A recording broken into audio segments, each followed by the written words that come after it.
సోము కలలు. అనగనగా ఒక ఊరిలో సోము అనే నెయ్యి వ్యాపారి ఉండేవాడు. సోముకి పనిచేయడం కంటే పగటి కలలు కనడమంటేనే ఎక్కువ ఇష్టం. కష్టపడకుండానే త్వరగా ధనవంతుడైపోవాలని అతను ఎప్పుడూ ఆలోచిస్తూ ఉండేవాడు. ఒకరోజు ఊరి పెద్ద రాజయ్య సోము దగ్గరకు వచ్చారు. సోము, వచ్చే వారం మన ఊరి గుడిలో పెద్ద పండుగ ఉంది. అన్నదానం కోసం నాకు 10 కిలోల స్వచ్ఛమైన నెయ్యి కావాలి. జాగ్రత్తగా సిద్ధం చెయ్యి అని చెప్పారు. రాజయ్య వెళ్ళిపోగానే సోము ఆనందానికి అవధులు లేవు. అబ్బో, ఇంత పెద్ద ఆర్డర్ నాకే వచ్చిందా?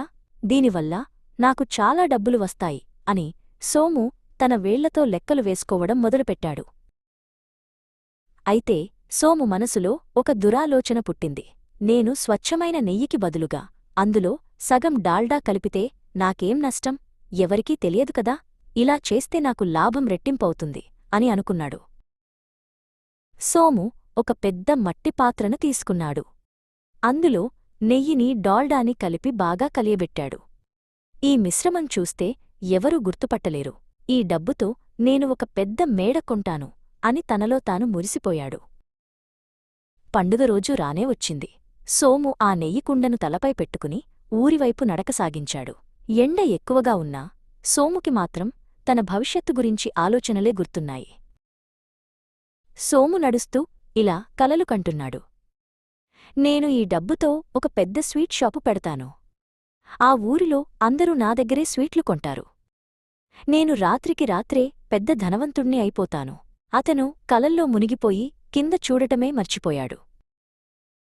సరిగ్గా అదే సమయంలో దారి మధ్యలో ఉన్న ఒక పెద్ద రాయిని సోము గమనించలేదు.